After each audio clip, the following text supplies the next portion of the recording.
Bonjour Église, est-ce que vous allez bien ce matin? Ok, c'est timide, je la refais. Est-ce que vous allez bien ce matin? C'est déjà mieux, c'est déjà mieux. Vous pouvez faire un petit coucou à la personne qui est à côté, parce qu'on n'a plus les masques, on garde les gestes barrières, mais on peut saluer tout le monde. Je salue aussi les internautes qui nous regardent sur YouTube. Soyez bénis. Je voudrais déjà qu'on puisse prier pour ce temps. Et avant la prière, aujourd'hui c'est un dimanche spécial, c'est le dimanche de... Yeah, vous êtes réactifs.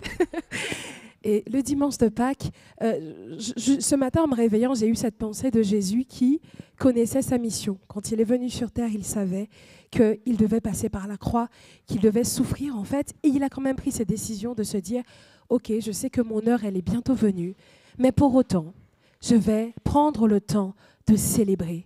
Je vais prendre le temps de célébrer le Dieu qui a libéré le peuple d'Israël il y a des années de cela. Mais je ne veux pas juste célébrer pour ce qui s'est fait dans le passé, mais je veux aussi célébrer pour aujourd'hui. Parce que j'ai la grâce d'être avec mes disciples, j'ai le souffle de vie. Voilà tout ce qui se passe dans ma... Voilà, je sais ce qui va arriver. Mais je veux aussi célébrer parce que le salut, la liberté, elle sera donnée à tous. À la croix, quand je vais mourir, quand je vais ressusciter, la résurrection, le salut sera donné à chacun. Et c'est pour ça que je vous invite à célébrer. Amen. C'est pour ça qu'on est venu ce matin et que nous allons célébrer, n'est-ce pas, avec le groupe de louanges. C'est pour ça. Alors, est-ce qu'on peut se lever? Vous allez rester après pour la louange, déjà debout, et puis je vais prier. Seigneur Jésus, je veux déjà te louer, t'exalter et te dire merci parce que tu es présent dans ce lieu. Merci Seigneur pour ta présence dans ce lieu. Nous accueillons ta présence dans ce lieu ce matin. Et nous célébrons ta victoire sur la mort. Nous célébrons ta victoire, Seigneur, sur la maladie ce matin. Nous célébrons ta victoire, Seigneur, sur toutes les choses, sur toutes les œuvres de l'ennemi ce matin. Et nous disons, Seigneur, gloire à toi, Seigneur. Nous ne voulons pas, Seigneur, fermer nos bouches ce matin, mais te donner la gloire et l'honneur qui t'est dû. Alors sois élevé. Merci pour l'œuvre libératrice que tu fais ce matin au milieu de ton peuple. Au nom de Jésus. Amen. Alors le groupe louange, célébrons.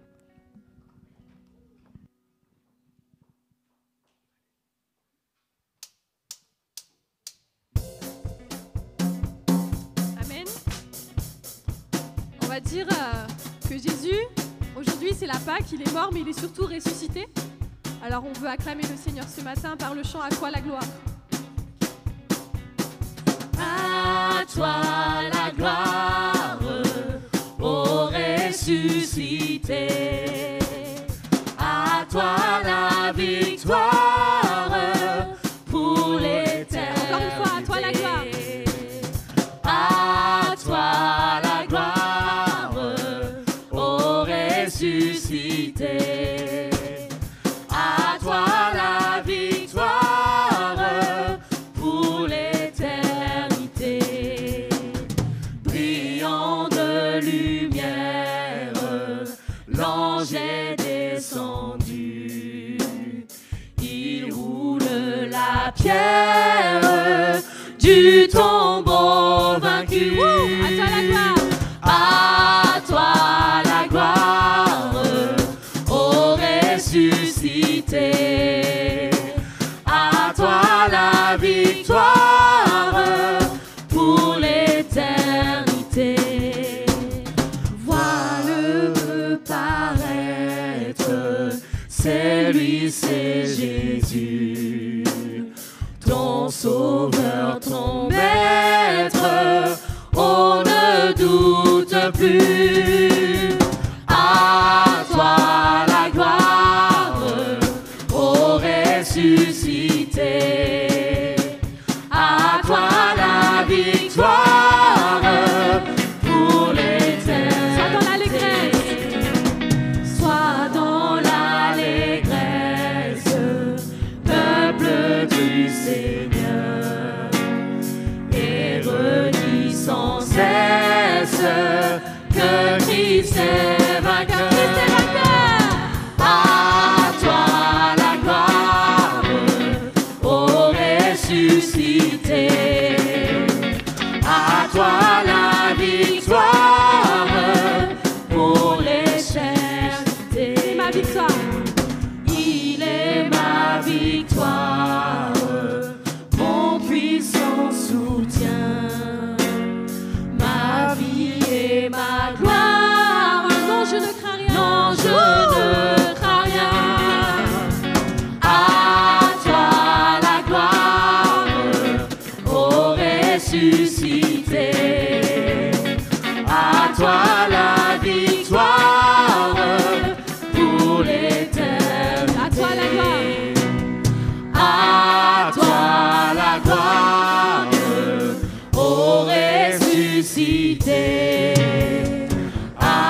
ténèbres ont reculé devant l'œuvre de la croix, devant l'agneau immolé et le sang versé pour moi. Encore une fois, les ténèbres ont reculé. Les ténèbres ont reculé devant l'œuvre de la croix, devant l'agneau immolé et le sang versé pour moi.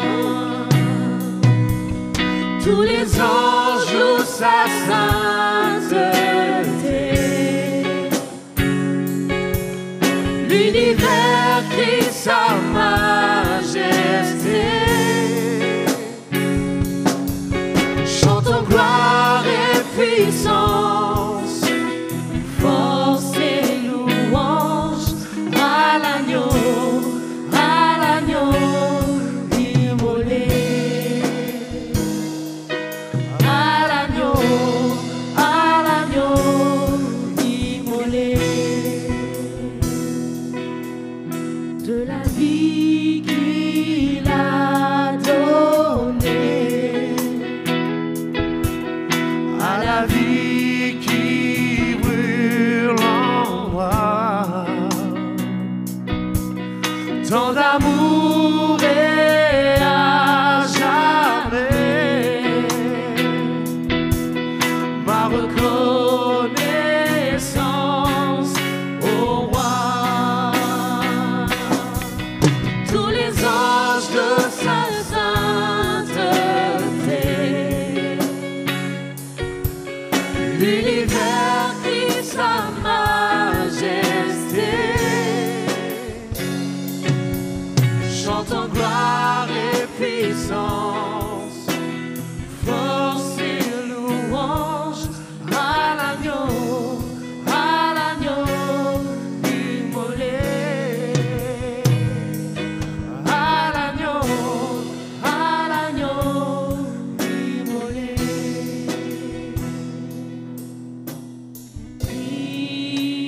Vivant, vivant, puissant, puissant, vivant, Dieu vivant,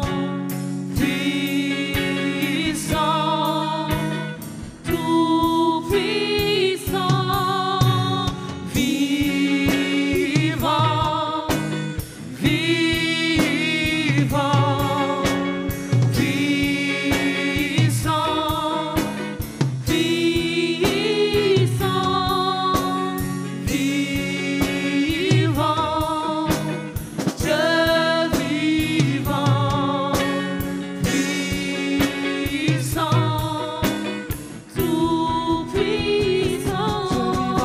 tout puissant, Dieu vivant, Dieu tout puissant. Tous les anges louent sa sainteté, l'univers crie sa majesté.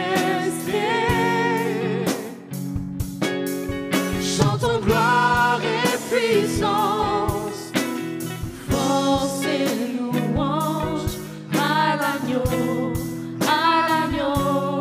immolé, à l'agneau immolé. Encore une dernière fois, tous les anges louent sa sainteté. Les anges Oui, louent Seigneur, sa ce matin tu es là. sainteté. Et le Seigneur veut faire quelque chose de particulier en toi. Aujourd'hui, c'est la Pâque. Le Seigneur est ressuscité. Rentre en toi-même et pense à toutes ces choses, toutes ces fois où l'Éternel t'a délivré. où l'Éternel t'a touché, t'a consolé, t'a restauré.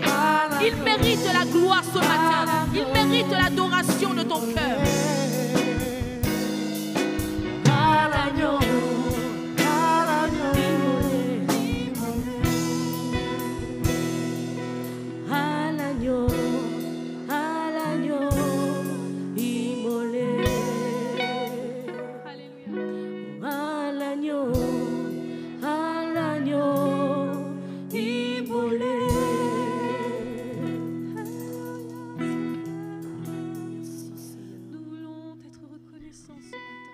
T'élevons ce matin, éternel Dieu, parce que nous reconnaissons que tu es notre Dieu. Seigneur, ce matin, nous sommes là pour toi. Nous sommes là pour te célébrer et nous voulons te dire que nous t'aimons. Merci, Seigneur, pour tout ce que tu as fait pour nous. Merci pour ce grand prix. Nous bénissons ton nom ce matin. Amen. Oui, tu es exalté.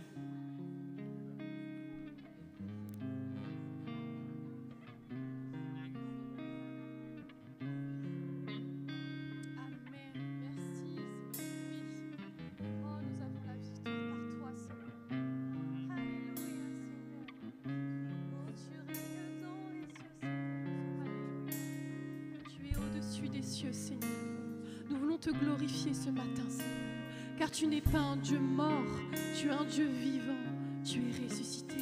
Oh, tu es au-dessus à la droite du Père. Oh Seigneur, tu es au-dessus des cieux, tu veilles sur ton peuple, Seigneur. Oh Seigneur Jésus.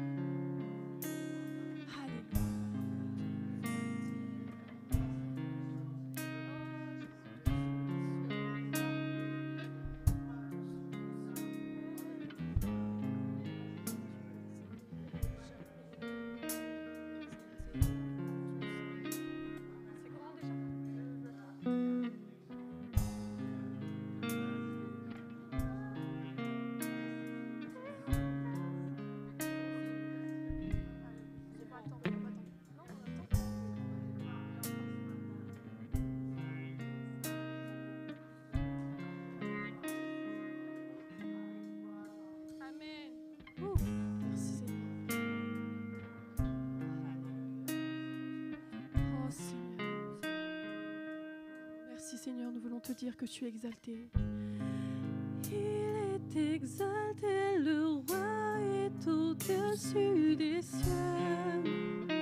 Je veux le louer. Il est élevé, à jamais exalté, et je loue son saint nom. Il est Seigneur.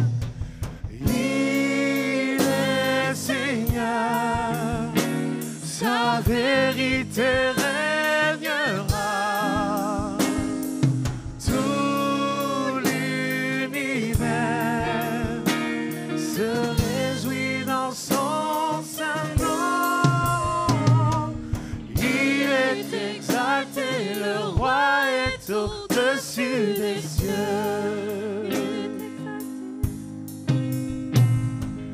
Il est exalté, le roi est au-dessus des cieux. Je veux le louer. Il est élevé, à jamais exalté, et je loue son saint nom. Il est Seigneur, sa vérité régnera,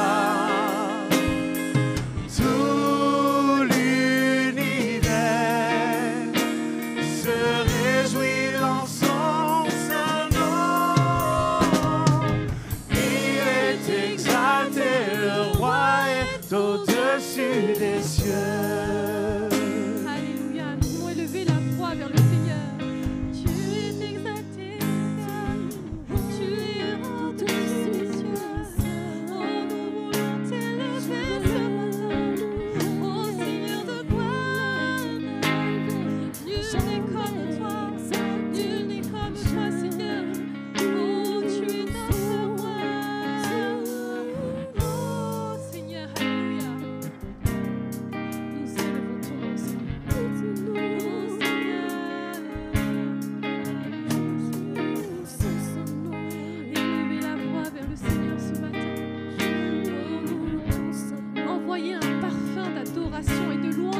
son jour aujourd'hui.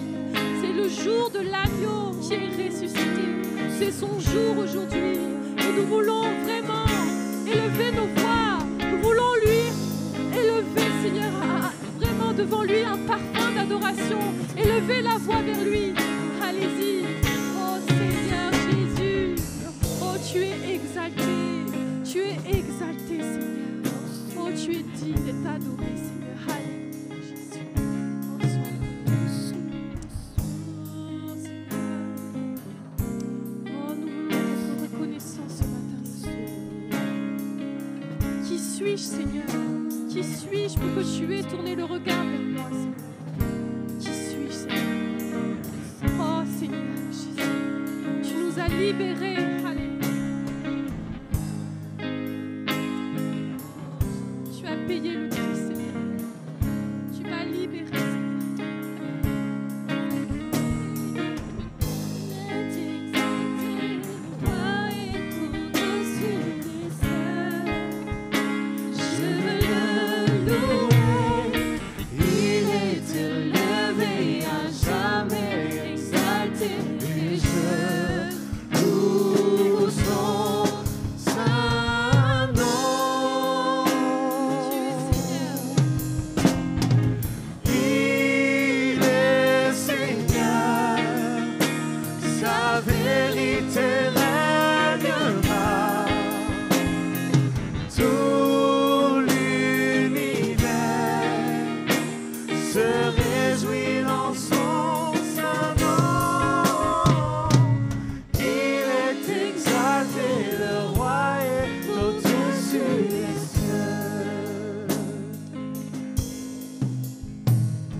Suis-je pour que le roi des cieux m'ouvre ses bras?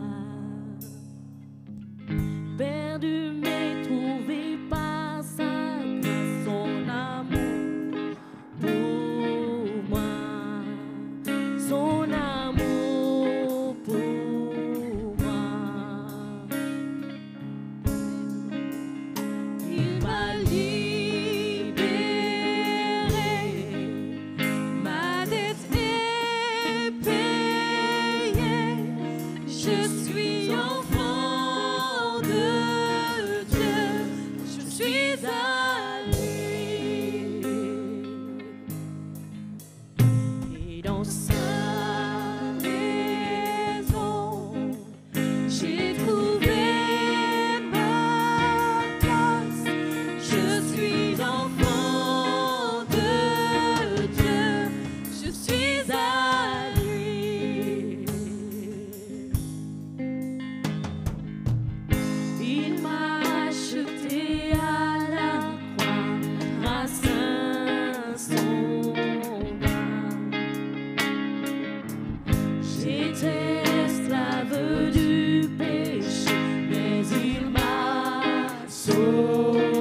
m'a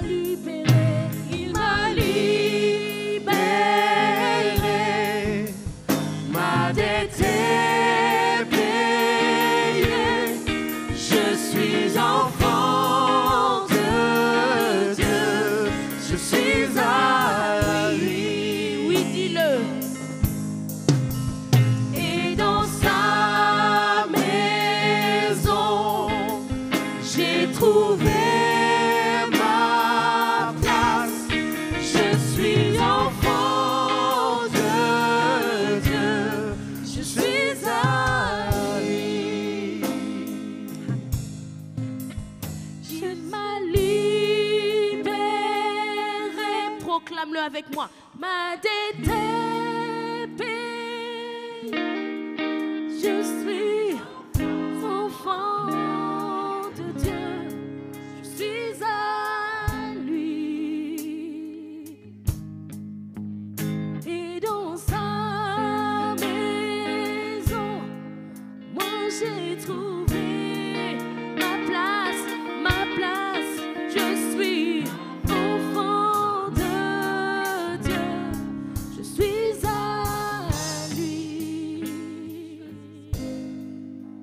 Je suis choisie et affranchie. En toi je sais qui je suis. Tu es pour moi, pas contre moi. En toi je sais qui je suis. Je suis choisie, je suis choisie et affranchie. En toi je sais qui je suis.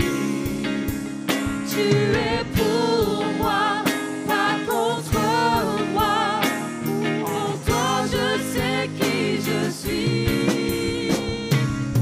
En toi je sais qui je suis. Oui, en toi je sais qui je suis. Il m'a libéré. Il m'a libéré. Ma dette est payée. Je suis enfant de Dieu. Je suis à lui. Et dans sa maison, j'ai trouvé ma place. Je suis enfant de Dieu. Je suis à lui. La lourde pierre n'a pu me retenir. Les bandelettes n'ont pu me retenir. Et je suis sorti du tombeau et je suis ressuscité. Ce n'est pas une tradition, mais je suis réellement ressuscité. Et je voudrais, mon enfant, que cette réalité de ma résurrection, ce matin, trouve écho dans ta vie. Tu es comme cette personne qui est enfermée dans une prison. Tu as essayé de t'en sortir, d'aller voir telle personne, et tu es toujours dans la même situation, dans une obscurité épaisse. Mais je veux te dire, moi, le Seigneur, que si tu es là ce matin, c'est parce que je t'ai attiré, pour que tu puisses me rencontrer, pour que tu puisses être libéré de ce lieu. Car moi, Jésus, à la croix et par ma résurrection, j'ai remporté la victoire sur toutes choses. Et sur ta vie, sur ce que tu traînes actuellement, sur cette prison dans laquelle tu es. Je suis vraiment vivant. Ce n'est pas une tradition. Je suis vivant et je veux être vivant dans ta vie maintenant. Je veux te libérer. Alors ouvre-moi ton cœur. Laisse-moi entrer dans ta vie.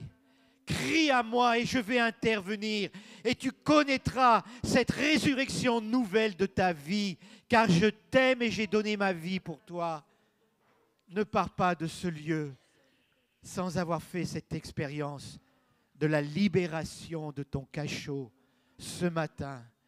Que cette réalité de ma résurrection soit pour toi quelque chose de vraiment puissant.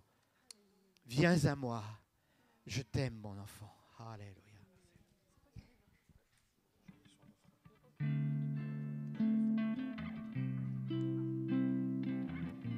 Dans ce même esprit, il y a le verset d'Ésaïe 61 verset 1 qui dit « L'Esprit du Seigneur, l'Éternel est sur moi, car l'Éternel m'a oint pour porter de bonnes nouvelles aux malheureux. Il m'a envoyé pour guérir ceux qui ont le cœur brisé, pour proclamer aux captifs la liberté et aux prisonniers la délivrance. » Amen.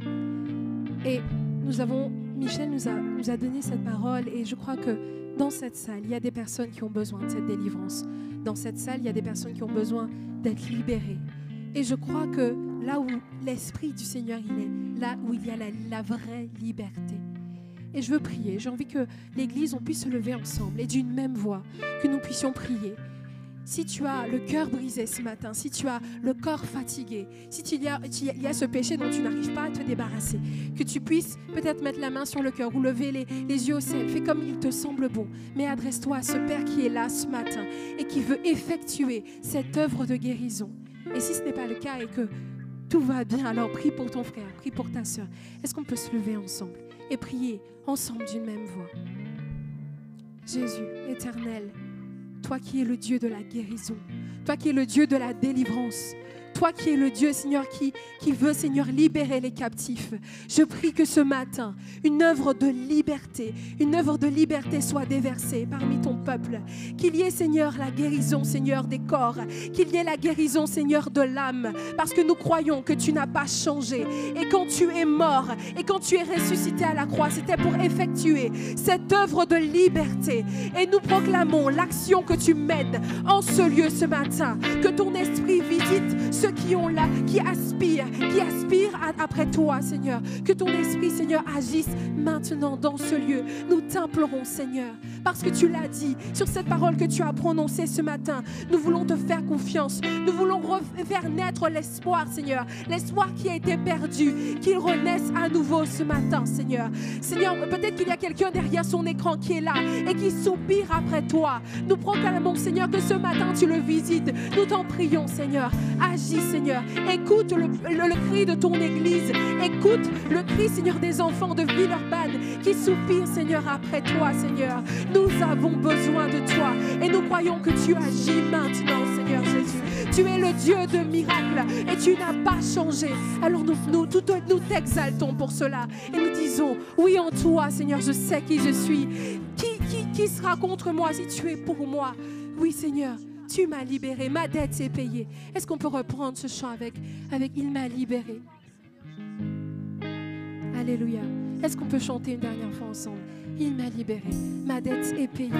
En croyant que l'Éternel est celui qui a payé la dette à la croix. Il m'a libéré, ma dette est payée. Je suis enfant de Dieu, je suis à lui, et dans sa maison, j'ai trouvé ma place.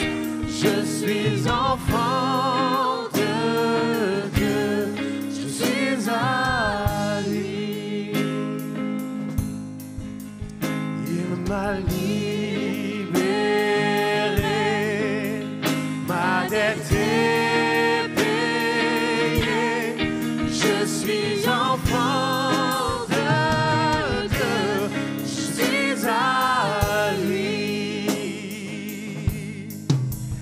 Et dans sa maison, j'ai trouvé ma place. Je suis enfant de Dieu, je suis à lui. Je suis à lui encore une fois. Je suis à lui. Je suis à lui. Je suis à lui. Je suis à lui. Je suis à lui. Alléluia. Et si tu n'es pas encore à lui, ce matin, si tu ne connais pas ce Jésus, tu as la possibilité de venir à lui ce matin. Je voudrais, Église, qu'on puisse prendre un temps de prière parce que je crois en la force de l'unité de la prière. Il y a eu une sœur, Asnat, qui cette semaine a vécu un drame. Elle a perdu son frère et sa belle-sœur dans un accident terrible en laissant 3 enfants. Et je voudrais que l'Église, on puisse intercéder parce qu'ils ont besoin d'un miracle. Ils ont besoin d'un miracle de guérison. Mais nous savons que notre Dieu est celui qui guérit. Amen. Et qu'on puisse tout simplement élever d'une seule voix la voix vers l'Éternel, qui est celui, le Saint-Esprit, qui est le consolateur. Amen. Seigneur Jésus, vraiment, je prie, Seigneur, que tu es qui console.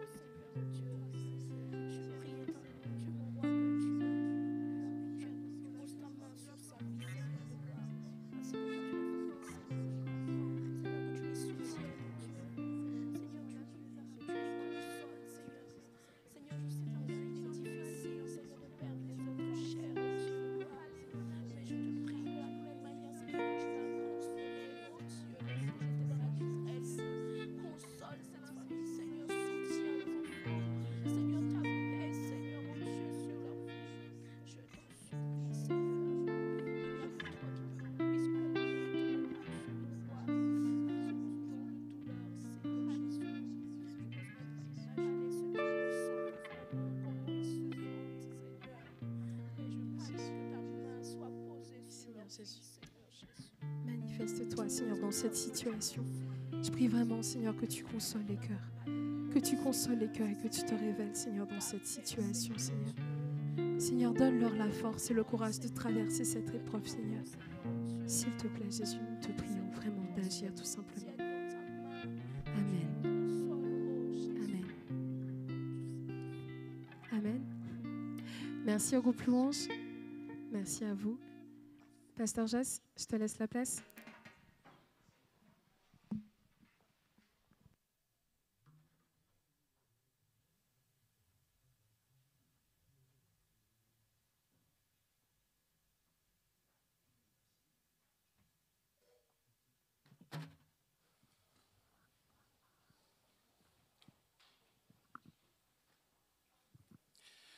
Bonjour à tous. Est-ce que vous m'entendez? Très bien. Je suis heureux de vivre ce culte avec vous et particulièrement de partager la parole ce matin. Christ est vivant. Christ est ressuscité. Et nous croyons qu'il est là ce matin au milieu de nous. Je voudrais, avant d'apporter ma prédication sur l'événement qui est le plus important de toute l'histoire de l'humanité, c'est-à-dire la mort et la résurrection du Seigneur Jésus, je voudrais, alors que vous avez si paisiblement pris le temps de vous installer confortablement sur ces bancs qui ont un certain âge, je voudrais vous inviter à vous lever.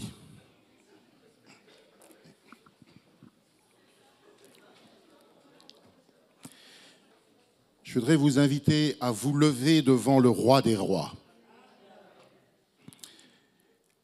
Et puis, alors que nous avons prié, vous savez, quand un prédicateur se présente là, devant le pupitre, juste avant, dans ce temps de louange, ou dans le temps de partage de la parole, comme Michel a pu le faire ce matin, il est à l'écoute de Dieu et il se dit « Ah, cette parole, elle m'encourage, elle va dans le même sens de ce que je vais apporter ce matin. » Mais aujourd'hui, c'est bien particulier, parce que et Michel et toi, Mélina, vous avez emmené le cœur de mon message. Alors je disais, Seigneur, est-ce que je vais quand même prêcher? Et puis, oui, le Saint-Esprit m'encourage à le faire. Alors on va garder silence un moment devant notre Dieu, devant le roi des rois. Et on va vraiment accueillir cet événement tellement puissant qu'est la résurrection de Christ. Restons un court instant en silence devant le roi des rois.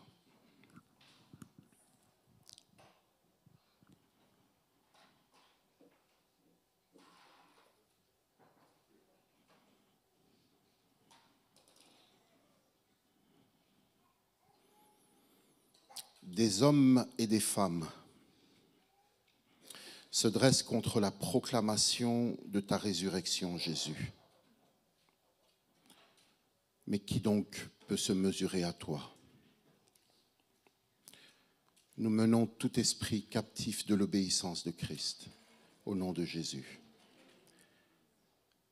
Seigneur, que ta paix soit notre partage maintenant. Et que tu te manifestes comme tu l'as déjà fait dans ce temps de louange, avec grâce et puissance, parce que tu es le ressuscité. Il est vivant, il est ressuscité. Maintenant, je vous invite à vous asseoir.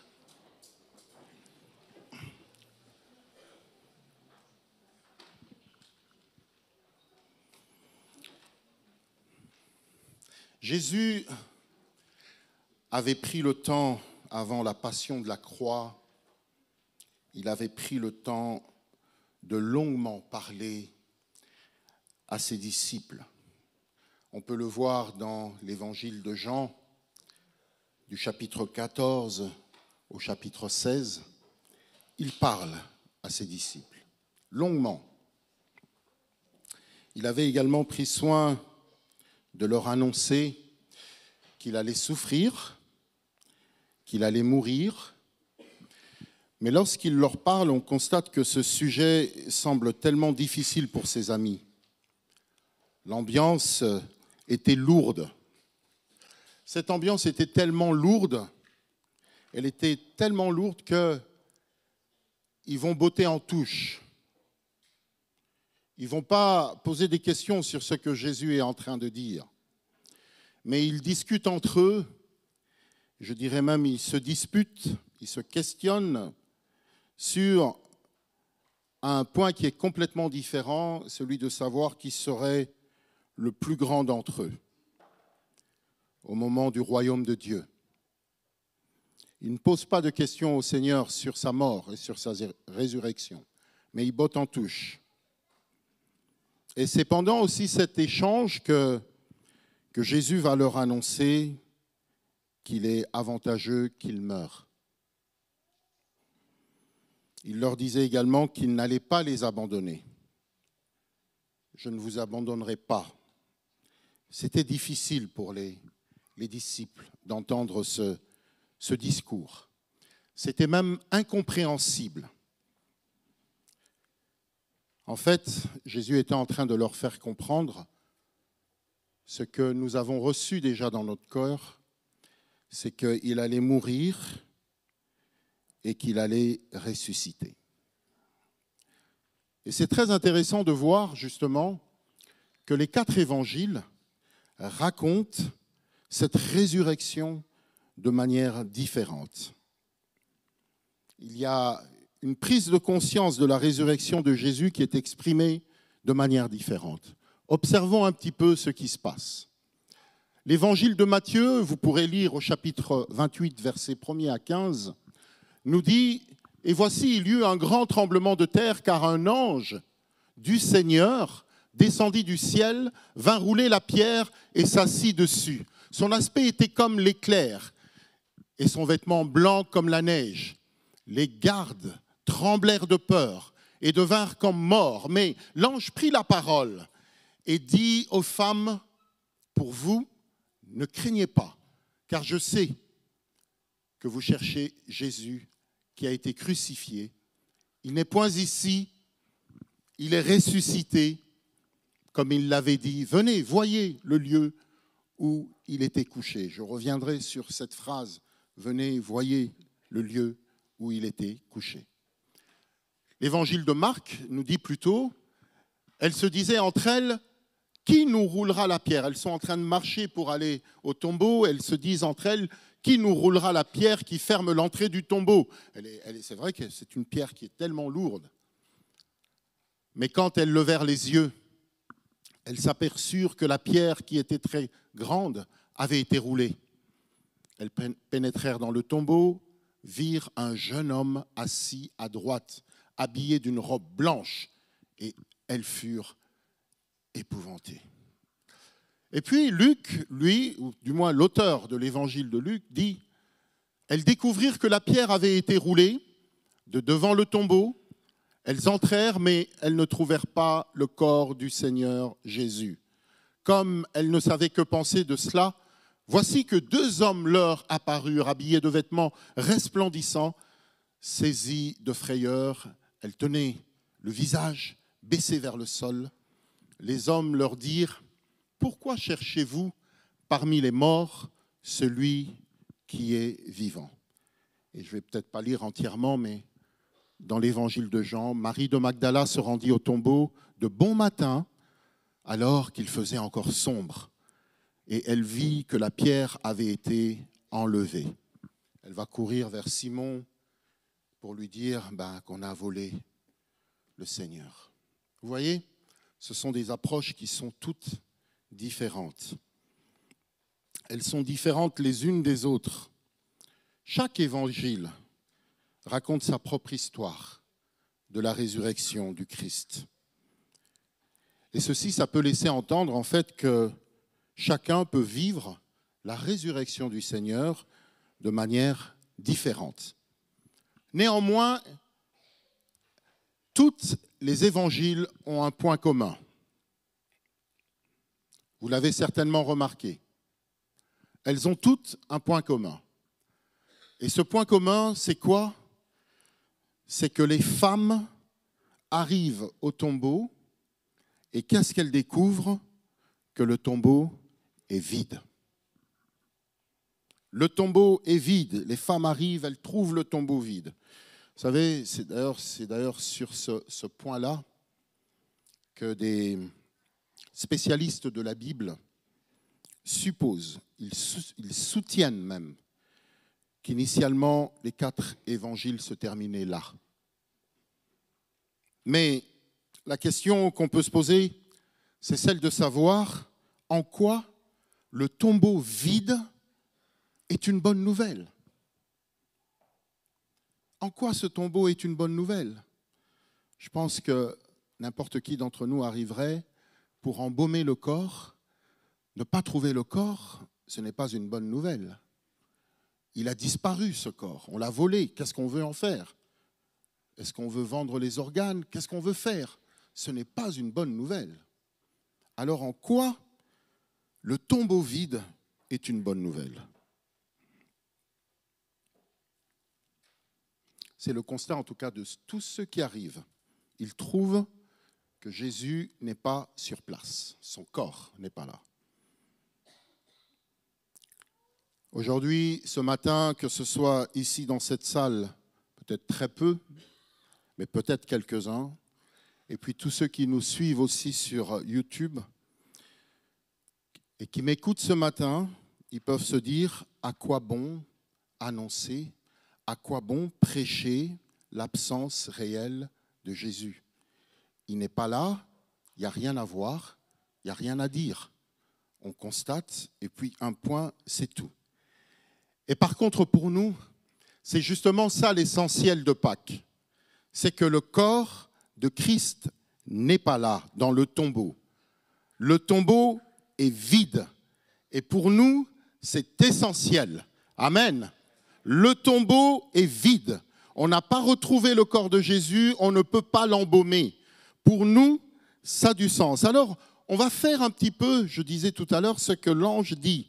Il n'est point ici, il est ressuscité comme il l'avait dit. Venez, voyez le lieu où il était couché. Alors, ce que je vous propose ce matin, c'est de regarder un petit peu ensemble dans cette direction du tombeau et ensuite, on regardera ailleurs. Mais on va commencer d'abord par regarder en direction du tombeau. Et le premier point que je souligne ce matin, c'est justement le témoignage commun des 4 évangiles qui dit que le tombeau est vide. Premier point, le tombeau est vide. Marie de Magdala, je prends cet exemple-là, et même les autres femmes, lorsqu'elles arrivent, pour embaumer le corps, elles constatent que le corps n'est pas là. Mais nous savons tous que notre corps, mon corps à moi, tout comme le corps de Jésus, notre Seigneur, sur terre, Jésus de Nazareth, nous savons tous que ce corps était formé de cellules et que ces cellules, elles sont inéluctablement vieillissantes. Elles sont condamnées à la sénescence. Elles sont condamnées à la mort biologique. Ça, c'est un fait. Peut-être que c'est un scoop pour vous ce matin, et ce n'est pas forcément une bonne nouvelle de savoir qu'il y a eu un jour, j'avais 12 ans, maintenant j'en ai un peu plus. Mais que le corps que j'ai, il est appelé à la sénescence, au vieillissement. Amen. Vous acceptez ça? La mort, elle touche tout le monde. Mais pour nous, les chrétiens, ce n'est pas déterminant. Parce que l'essentiel n'est pas touché par la déchéance physique, par le vieillissement ou encore par la mort. L'essentiel, il est de l'ordre du spirituel. Il est de l'ordre de l'invisible. Et vous connaissez tous ce petit livre d'Antoine de Saint-Exupéry, Le Petit Prince. Vous connaissez? Oui. Qu'est-ce qu'il dit, Antoine de Saint-Exupéry? Il dit que l'essentiel est invisible pour... Vous ne l'avez pas lu? Qui l'a lu? Bravo. Est-ce que le président du conseil d'administration est là? Est-ce qu'il y a des membres du conseil d'administration? Est-ce qu'on peut commander ce petit livre pour l'Église? On va commander des Bibles à la place, hein? On est d'accord? L'essentiel est invisible pour les yeux. Il avait compris ceci. Pour beaucoup, le tombeau est simplement vide. Il n'y a rien à voir, comme je disais tout à l'heure. Il n'y a rien à dire. Mais pour nous, cela signifie que le tombeau n'a pas pu retenir Jésus. Et ça fait toute la différence. C'est la première bonne nouvelle.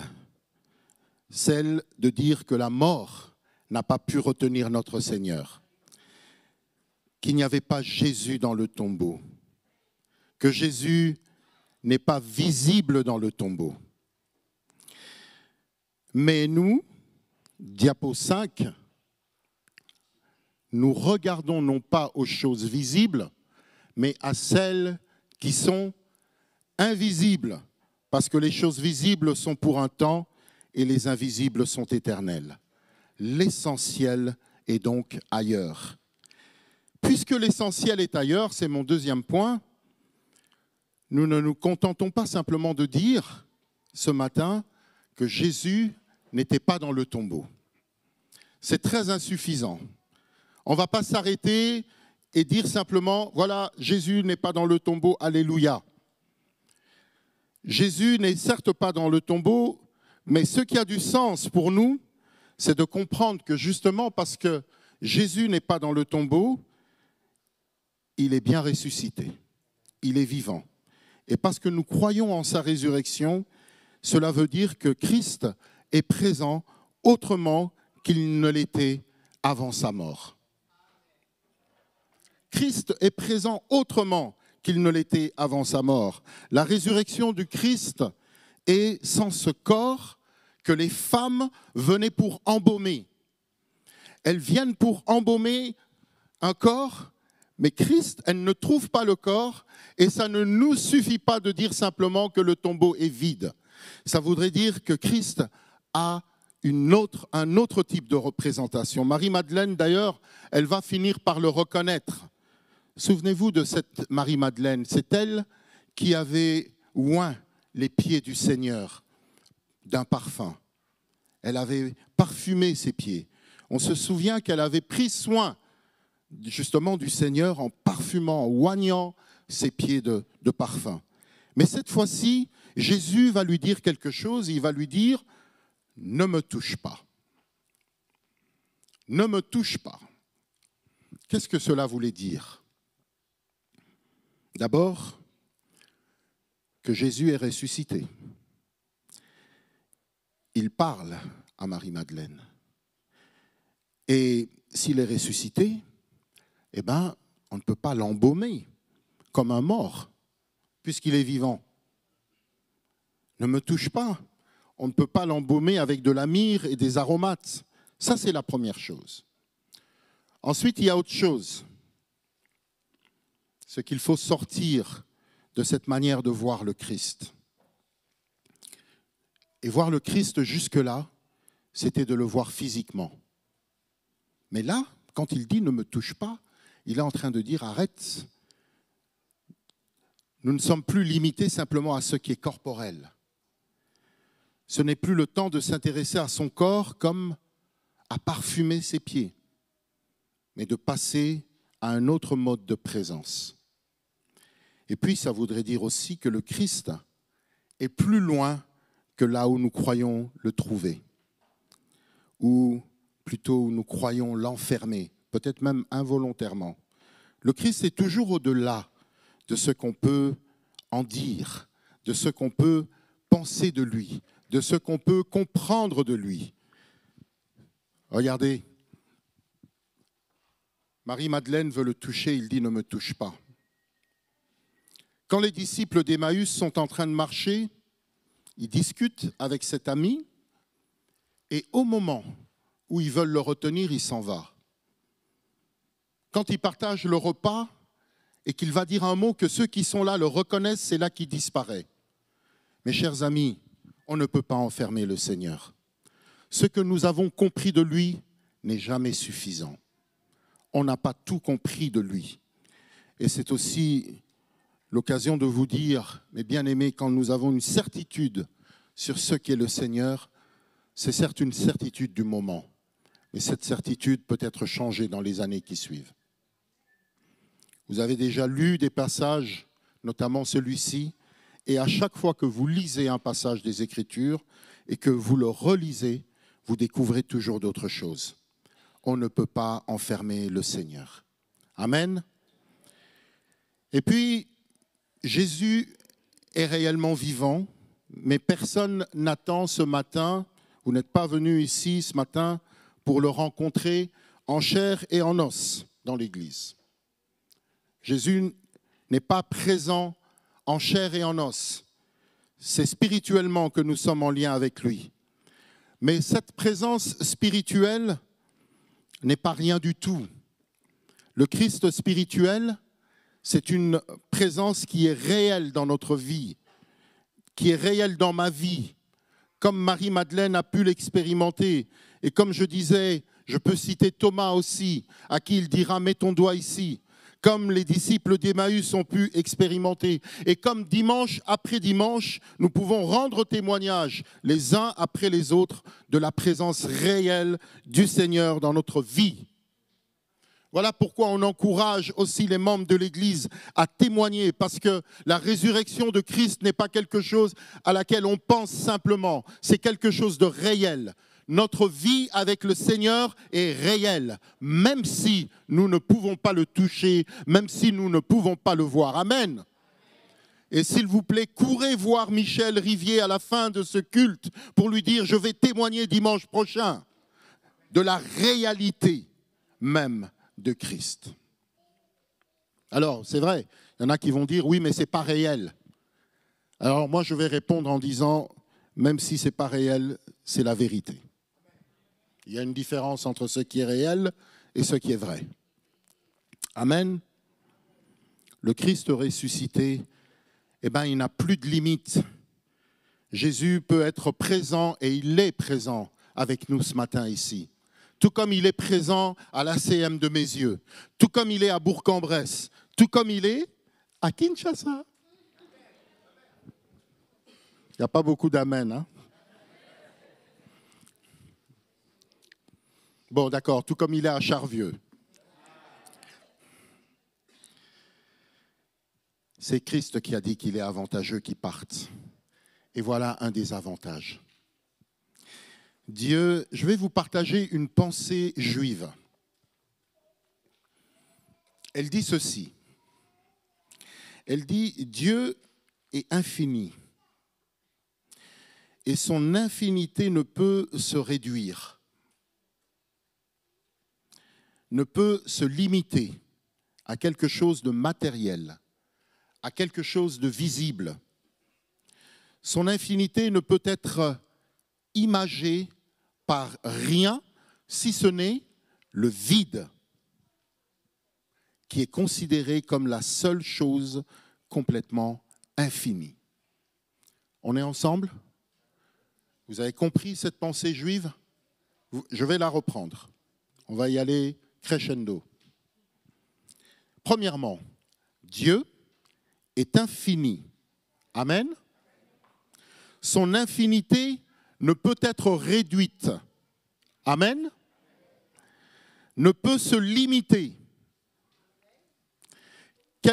à quelque chose de matériel et de visible. Là, je vois mon micro, il a des limites. Amen. Mais cette pensée nous dit, Dieu ne peut être limité. On est ensemble. Son infinité ne peut être imaginée par rien du tout, si ce n'est par le vide. Ça va ? Si ce n'est par le vide, qui est considéré comme la seule chose complètement infinie. Le vide est complètement infini. Mais ce vide, c'est justement de la place. Et c'est ce qui permet d'exister. Alors quand j'ai lu ça, OK, qu'est-ce qu'on va faire de ça ? Eh bien, écoutez, comme votre pasteur est quand même un petit peu intelligent, je me suis souvenu du commencement. Et qu'est-ce que la Bible dit? Elle dit, au commencement, la terre était informe et... La terre était informe et vide. Et qu'est-ce que Dieu va faire? Eh bien, il va créer. Et en créant, qu'est-ce qu'il fait? Il crée. Il dit que la lumière soit. Il va créer. Et puis, qu'est-ce qu'il fait? Il laisse place. Il fait un beau jardin. Et qu'est-ce qu'il fait? Il laisse place. Il laisse place à Adam et Ève dans ce jardin. C'est vrai que notre Dieu est comme ça. Il laisse place. Il crée en se retirant de la création pour lui laisser l'espace. Et Jésus, quand il dit « il est avantageux que je m'en aille », eh bien, c'est ce qu'il fait. Le tombeau qui est vide, eh bien, ça donne de la place à chacun d'entre nous dans la maison de Dieu. Dieu nous fait place. Si Jésus ne faisait pas place, s'il était là physiquement comme moi aujourd'hui, eh bien, je suis quasiment sûr que je serais monté ici et vous m'aurez dit, rentre à ta place. Laisse Jésus nous apporter la parole. Mais il fait place. Et au travers de moi, il veut vous parler ce matin. Au travers de vous, il veut me parler ce matin. Le tombeau vide nous donne de la place dans la maison du Père. Et moi, j'accepte la place qu'il me donne. Et maintenant, regardons un petit peu ailleurs. Vous savez, les disciples de Jésus, ils s'étaient vraiment accrochés à l'espoir d'un proche établissement du royaume de Dieu. Ils s'étaient même disputés pour savoir qui occuperait le plus haut rang dans le royaume. Et finalement, la mort de Jésus, elle va, dans un premier temps, anéantir tous les espoirs. Ils vont tous l'abandonner. La mort de Jésus signifie pour eux la fin de leurs rêves.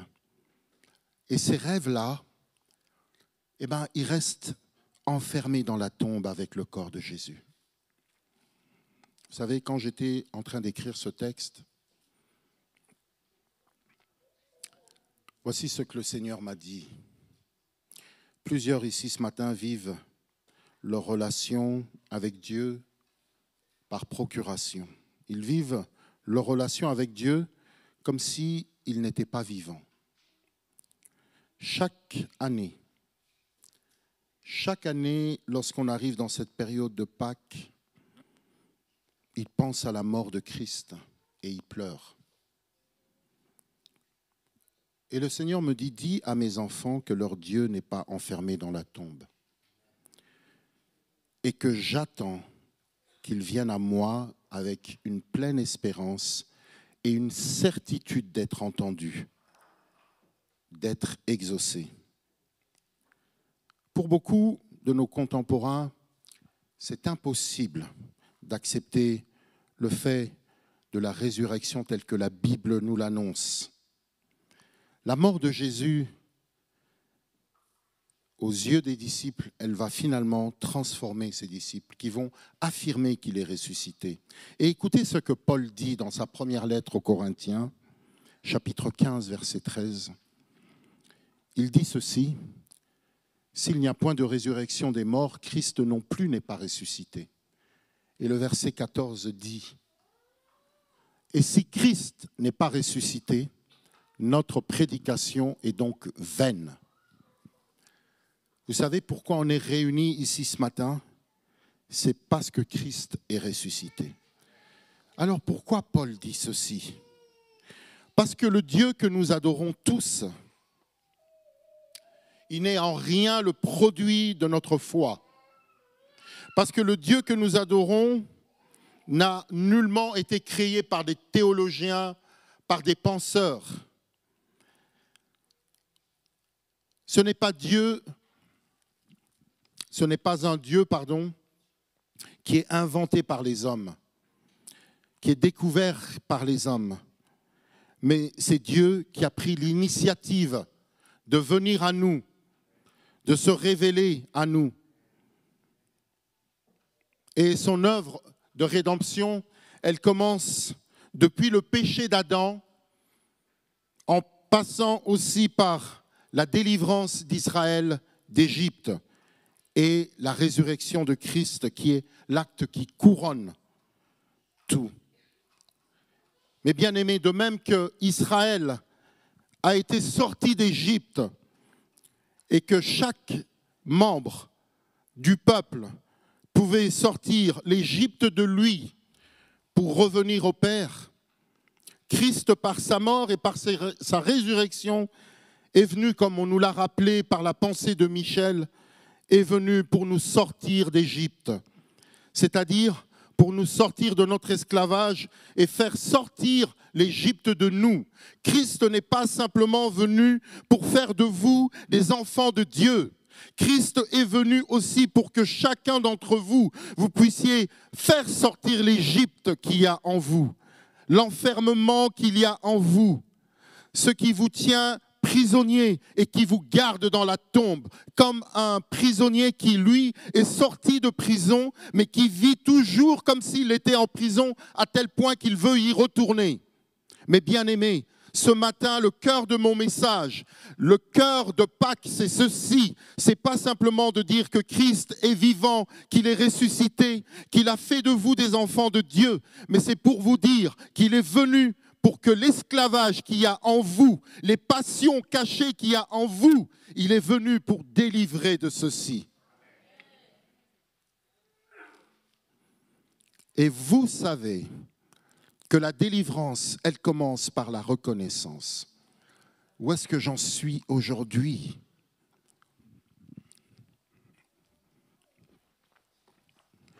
Où est-ce que j'en suis aujourd'hui dans cette marche avec Dieu? Quel est le sens réel de Pâques pour moi? Est-ce que c'est simplement de courir pour récupérer les œufs? Vous inquiétez pas, on va finir tôt le culte. Vous allez aller chercher vos œufs.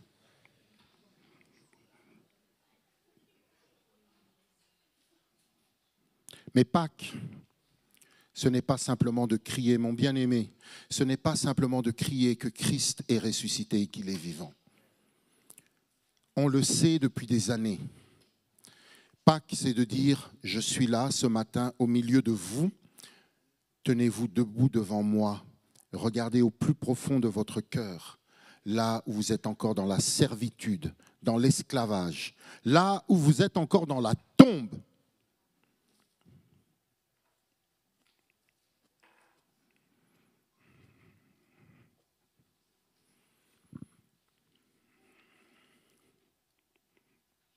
Prenons un temps ce matin et que celui qui veut vraiment voir Christ te sortir du tombeau dans lequel tu es, que celui-là, alors que tout le monde a les yeux fermés, qu'il puisse se lever, qu'il puisse simplement se tenir debout. Seigneur, voilà où je suis prisonnier.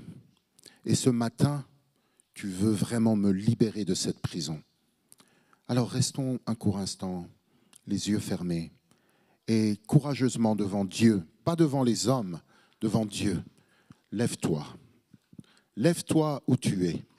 Si c'est la maladie, si c'est une passion, quoi que ce soit, Dieu n'est pas limité. Lève-toi devant le Seigneur et lui vient te libérer, te délivrer, te ressusciter de cette situation dans laquelle tu es, enfermé dans un tombeau. Prions ensemble. Seigneur, j'ai hérité de tas de choses de ma famille. Vous savez, le peuple de Dieu, quand il est sorti, quand il était en Égypte, il avait quasiment oublié Adonai. Quand il était en Égypte, il s'est multiplié. Il y a eu des enfants qui sont nés en Égypte. Et ces enfants-là n'avaient rien fait pour être esclaves. Ils ont hérité de cette situation. Comme plusieurs ici, tu as hérité d'une situation de tes parents, de tes aïeux, et tu es enfermé en Égypte. Tu es enfermé en prison. Pâques te rappelle que Christ est venu pour te libérer, certes, de l'Égypte, mais pour faire sortir l'Égypte qu'il y a en toi. Alors prenons le temps maintenant, et dans ce temps, demandons simplement le secours de Jésus. Viens à mon secours. Seigneur, tu es mort pour me sortir d'Égypte, mais pour sortir aussi l'Égypte qui est en moi. Tu es venu pour transformer ma vie. Seigneur, je regarde à toi ce matin. Je garde mes yeux fixés sur toi. Je te remercie pour la Pâque. Je te remercie pour ta mort. Elle est puissante, ta résurrection. Seigneur, ta résurrection est tellement puissante que je m'appuie sur toi ce matin pour que tu sortes l'Égypte qui est en moi. Sors l'Égypte qui est en moi, Seigneur. Merci de ce que tu le fais par le Saint-Esprit. Amen. Je vous invite à reprendre place en conclusion. Le Seigneur dira tout est accompli avant de mourir. Je voulais juste vous dire que le tombeau, ce n'est pas une impasse. Notre foi, elle n'est pas emprisonnée dans une tombe. La mort n'a pas le dernier mot. Vous savez, Pâques, c'est une extra bonne nouvelle parce qu'elle nous apprend que Christ est vivant. Amen. Elle nous apprend que le tombeau est vide. Amen. Que la mort est inefficace. Que nous n'avons pas à avoir un cadavre sur lequel pleurer. Un corps mort sur lequel il faut pleurer. Un cadavre à embaumer. Et vous savez, le cadavre, le corps mort de Jésus n'a jamais été retrouvé. Mais vous aviez déjà des prémices. Le corps de Moïse, il n'a jamais été retrouvé. Le corps d'Élie. Et pourtant, vous les voyez tous les trois à la transfiguration. Mais bien aimés, ce n'est pas le corps de Jésus. Arrêtons de pleurer. Notre Seigneur est réellement ressuscité. Christ est présent partout. Il est présent avec nous ici. Il est présent ailleurs. Et il n'est pas dans le tombeau. Alors, pour finir, en quoi le tombeau vide est une bonne nouvelle?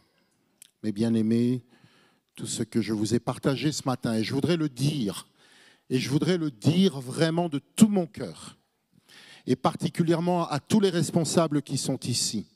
Je voudrais le dire aux stagiaires qui sont là, Rémi Landel, là, qui se cache derrière la batterie. Soline Picot, t'es où? Lève-toi, que tout le monde te voit en tant que stagiaire. Toi aussi, Rémi, lève-toi. Je voudrais vous dire ceci. Vous savez, ce que je vous ai apporté ce matin sur la résurrection de Christ est limité. Tout ce que nous pouvons partager aux frères et aux sœurs de l'Église, aux personnes qui sont placées devant nous, est limité.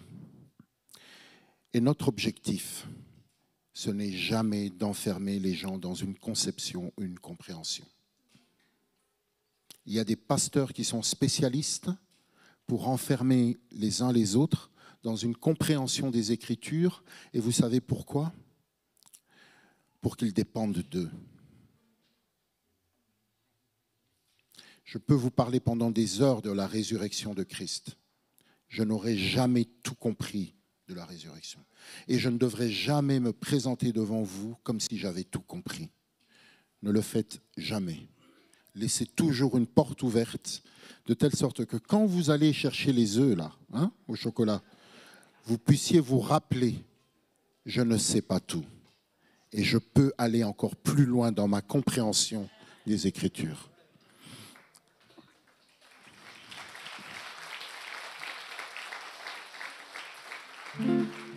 Et je termine, on va chanter ce chant qui dit amour extravagant, et je termine en disant que Jésus ressuscité n'est plus matériel. Et justement, n'étant plus matériel, il ne peut plus mourir. Et c'est par lui que nous avons la vie éternelle. Tentez tout ce que vous pouvez confinés, interdisés, humiliés, frappés, muselés, enfermés, tentés de laisser sur la croix ou dans un tombeau, niés de toute votre force, de tout votre savoir, de toute votre compréhension, que le message de l'Évangile est celui de dire que Christ est ressuscité. Même si vous faites tout ceci, Christ ne peut plus mourir. Tentez de le tuer à nouveau, il ne peut plus mourir. Alléluia. Et c'est ça notre joie. Christ est ressuscité. Il est vivant. Plus personne ne peut le faire mourir. Malgré vos études, votre science, malgré tout ce que vous cherchez à dire.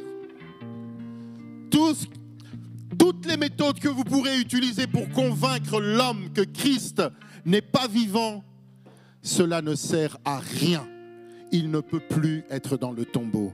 Il est vivant pour toujours et c'est nous qui l'acclamons. Se lever.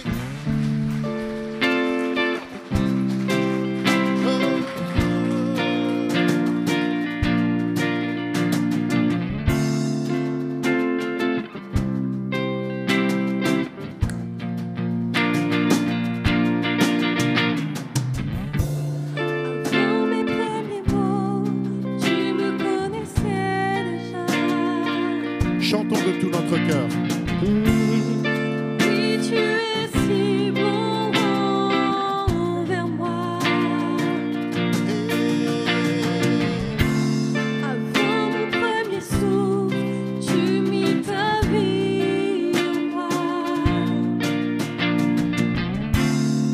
Oui, tu es si tendre envers moi.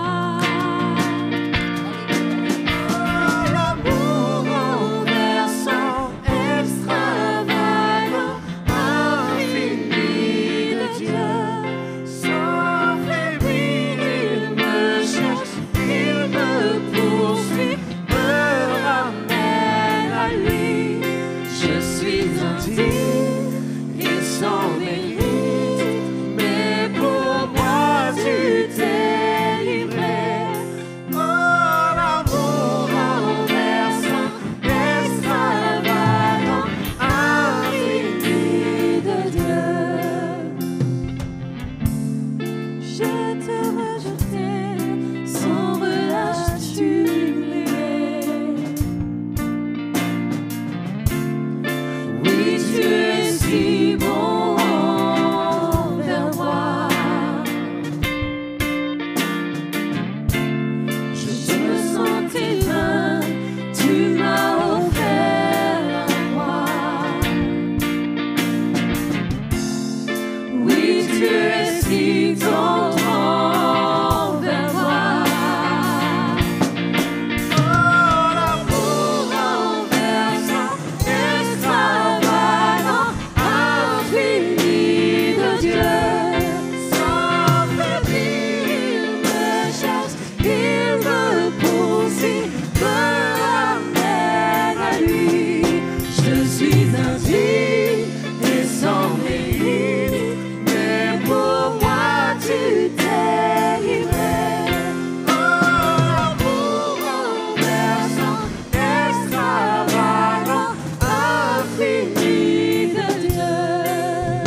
passer à un temps de Sainte Seine. Est-ce que vous avez tous reçu en fait les petits kits pour la Sainte Seine? Si quelqu'un n'a pas reçu le petit kit, est-ce qu'il peut tout simplement lever la main? Ah, on a une personne devant. Philippe?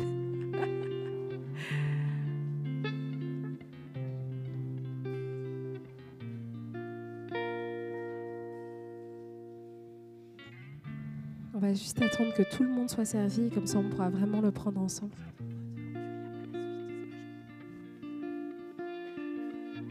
En attendant, je vais demander à un de mes jeunes, que j'aime afficher par-dessus tout, de venir devant pour prier pour la Sainte Seine. Alors je vais désigner... J'ai Alvi. C'était son anniversaire, donc... Alors, est-ce que tu peux te rapprocher, s'il te plaît, Alvi, pour prier pour la Sainte Seine?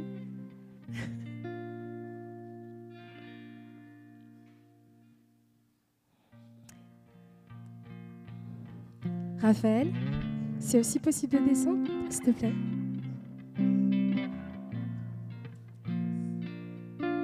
Très bien. Alors... Est-ce que tu peux prier pour le pain, s'il te plaît? Et Raphaël qui arrive priera pour le vin.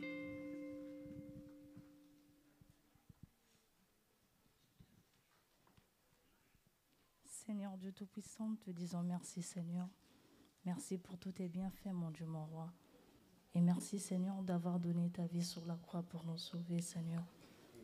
Père éternel, te disons un grand merci, Seigneur, car tu as tout accompli sur la croix, Seigneur Dieu Tout-Puissant.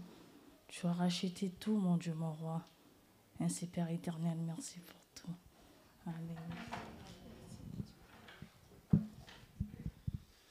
Seigneur mon Dieu, mon roi, je veux te remercier pour ton sacrifice à la croix, Seigneur, pour le sang versé.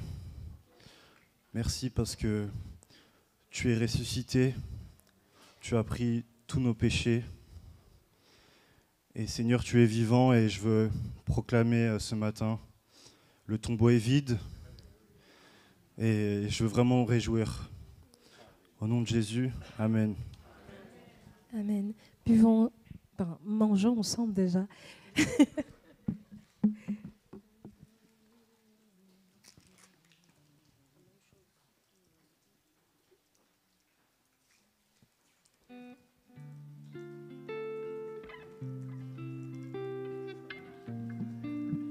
Et buvons ensemble.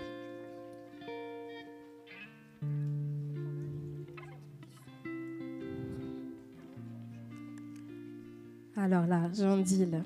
On a 10 minutes. Une dernière petite chanson. Je crois que vous aviez un petit chant surprise ce matin. Sephora, à jamais? Ok, bon, ben c'est pas grave. À la fin, on fait ça? Ok, bon, ben tout à l'heure, pour finir, on fait ça? On va accueillir les personnes qui nous visitent. Vous pouvez prendre place. Alors, y a-t-il des personnes qui nous visitent? Pas seulement pour la première fois.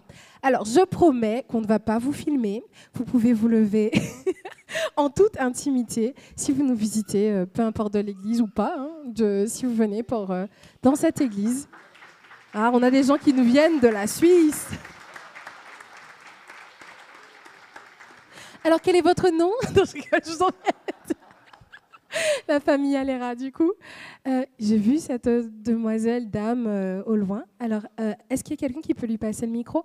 Juste votre prénom et d'où vous venez.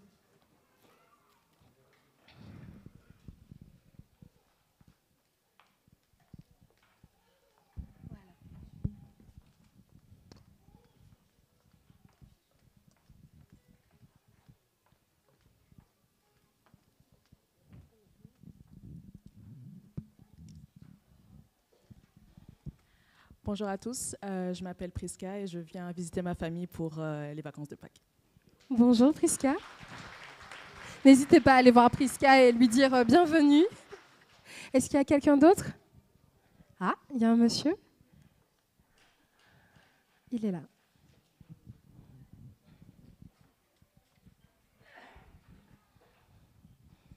Bonjour, je m'appelle Alexandre et je viens de Sainte-Foy-les-Lyons. Ok, bonjour Alexandre, soyez le bienvenu. D'accord. Ah, il y a encore. Bonjour, je m'appelle Rachel et je viens d'Alsace. Bonjour Rachel, bienvenue. Bonjour, moi je m'appelle Dylan et je suis venu avec ma chérie et on est venu voir mes grands-parents. Bienvenue. Bienvenue.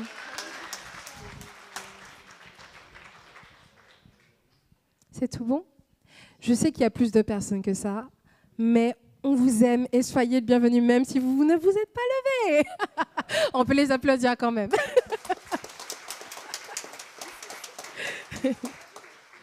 Très bien, on va passer aux annonces. Alors, les annonces. Cette semaine, il y a le groupe Contact. Donc, nous avons plusieurs groupes Contact dans l'église. Rapidement, c'est des petites cellules de maison qui se réunissent pour échanger et prier ensemble. Si vous n'avez pas de groupe Contact et que vous voulez vraiment rencontrer les gens, échanger avec eux, je vous invite à rejoindre un groupe Contact. C'est vraiment des temps de bénédiction que vous allez pouvoir vivre l'unité, la communion fraternelle. Alors, pour les groupes contacts, vous pouvez vous rapprocher de Michel. Michel, tu connais un peu les groupes. Carlos, je sais qu'il est responsable, mais il n'est pas là. On a plusieurs groupes contacts. Après, vous pouvez venir me voir, vous pouvez venir voir Joss. Tatiana est là, du coup. Elle saura aussi vous informer par rapport au groupe contact. Elle est juste derrière. Parfait. Ensuite, la semaine prochaine, nous avons la célébration du culte à 10h, comme d'habitude, avec le pasteur Michel, stagiaire de Bourg-en-Bresse, qui s'appelle Michel Essomba. Donc, il sera avec nous dimanche prochain. Samedi 21 mai, chin chin. Donc, tu dois dire un petit mot? Allez, je te laisse la place. Alors, le week-end chin chin, c'est une sortie pour toute l'église. Alors, pourquoi sortir et donc, on va se retrouver dans une grande maison où il y a un grand parc fermé. Donc ça, c'est pour la sécurité de tout le monde, des enfants aussi. Il y a un grand parc avec des arbres et où on pourra se tenir tous ici en sécurité. Donc c'est à Chaponneau, c'est à une demi-heure d'ici, du centre de Villeurbanne. C'est plutôt dans l'ouest de Lyon. Alors pourquoi se retrouver? Eh bien, pour se rencontrer et se connaître. Voilà, il y a beaucoup de personnes, vous venez nouvellement ou depuis 1 ou 2 années. On n'a pas fait de sortie depuis 2 ans. Donc, on veut se retrouver pour se connaître. Voilà. Donc, il y a un bulletin d'inscription. Je vais faire lever Christiane qui va recueillir vos inscriptions. Voilà, vous voyez Christiane Ivanez. Donc, quand vous avez pris un papier qui se retrouveront au fond de l'église sur la petite table, vous rendez l'inscription à Christiane. Et pourquoi une inscription? Eh bien, pour vous dire tout ce qui est important de savoir, qu'on partagera par exemple le pique-nique, que vous apportez un plat chaud, un plat sucré ou un plat salé. Et puis aussi pour organiser les voitures. Parce que peut-être plusieurs n'ont pas de voiture, donc on va se grouper, faire du covoiturage. Donc il faut qu'on organise tout ça pour passer une super journée. Donc le matin, on aura un grand jeu par équipe, voilà, pour se connaître, on aura des choses à faire ensemble. Et l'après-midi, on fera plus des jeux de pétanque. Si vous avez des boules, vous les amenez. Voilà, tout est écrit dans ce papier. Et pour se retrouver, partager. S'il y en a qui ne veulent rien faire, simplement rester sur un bon transat, eh bien, vous pourrez le faire aussi. Voilà, c'est très libre. C'est une sortie où on se retrouve toute l'église ensemble pour partager et mieux se connaître. Alors, pensez bien à vous inscrire et de rendre vos inscriptions à Christiane. Merci d'avoir fait... Non, mais c'est tellement bien. Merci. Tu l'as mieux fait que moi, donc... Très bien. Dernière annonce qui ne sera pas affichée. Pour toutes les personnes qui ont donné leur dîme et qui ont obtenu des reçus fiscaux, cette année, il y a un changement au niveau de la loi, un changement temporaire. Donc, le taux de revenu, le taux de réduction d'impôt a changé. Donc, pour ça, je vous invite à vous rapprocher de Soline, qui va vous distribuer ces petits papiers. Elle va vous donner la consigne en fait, pour bien remplir en fait, vos avis d'imposition. D'accord? Donc Soline, elle s'est levée tout à l'heure là, c'est la jeune femme en vert. Voilà. Elle se met, voilà, le pasteur stagiaire, attention. Elle sera à la sortie de l'église. Joss, tu voulais rajouter? Bien sûr, on va finir par la prière. Merci beaucoup, Mélina, mais pas tout de suite. Je voudrais juste demander à l'équipe de production de mettre une petite vignette, s'il vous plaît, et on va faire ce qu'on va faire maintenant hors caméra. Thank you. Eh bien, vous savez, l'équipe, le conseil pastoral a, dans cette équipe-là, il y a une personne qui fait un petit peu le lien avec les différentes activités, les différents conseils, qui s'appelle Alice. Alice Mathéosian, c'est son anniversaire aujourd'hui.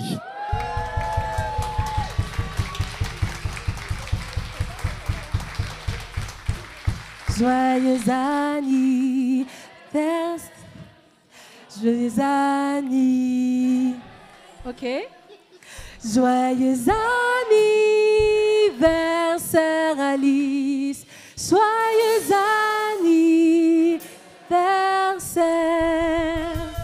Woo!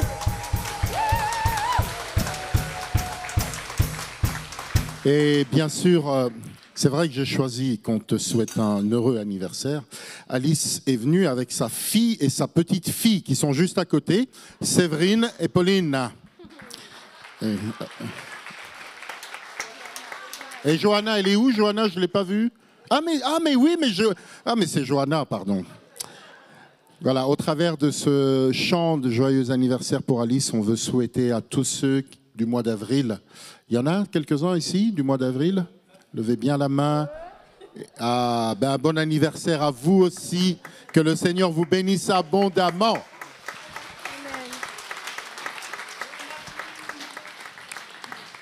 Voilà, le culte arrive bientôt à sa fin. Avant de terminer, je voudrais juste lancer un appel ce matin. Je crois que peut-être qu'il y a quelqu'un ici qui a dans son cœur un désir brûlant de faire quelque chose dans l'Église. Peut-être que ça fait un moment que vous êtes interpellé, vous dites « j'ai envie de servir à la prod, j'ai envie d'aider au niveau des enfants, j'ai envie d'être à l'accueil ». Si vous avez cette petite graine qui a été semée dans votre cœur, n'hésitez pas à aller voir les responsables parce qu'on a des besoins.